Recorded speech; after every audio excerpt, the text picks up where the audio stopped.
প্রিয় শিক্ষার্থী, কর্মধারয় সমাস নিয়ে যে সমস্যা আছে সেই সমস্যাগুলো আমি অল্প অল্প করে সমাধান করার চেষ্টা করছি। দেখো, আজকে আমরা নতুন একটা বিষয় শিখব।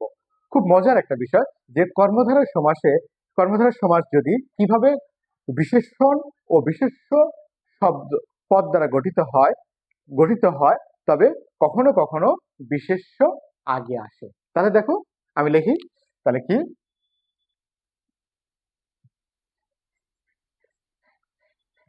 বিশেষণ ও বিশেষ্য পদ দ্বারা সমাস গঠিত হলে কখনো কখনো বিশেষ্য আগে বসে।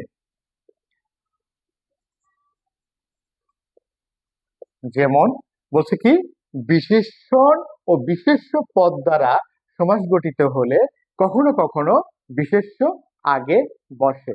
যেমন দেখো,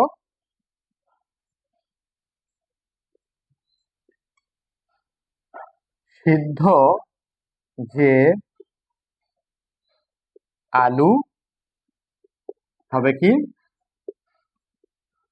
আলু সিদ্ধ,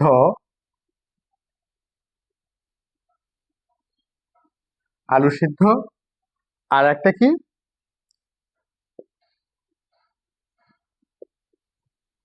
ভাজা যে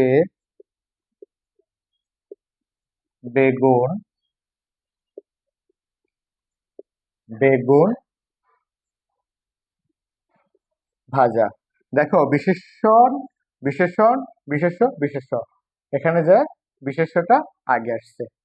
মনে থাকবে যে কর্মধারয় সমাস কখনো কখনো বিশেষণ এবং বিশেষ্য দ্বারা গঠিত হলে বিশেষ্য আগে বসে।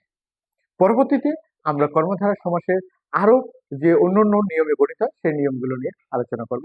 সবাই সুস্থ থাকো, ভালো থেকো।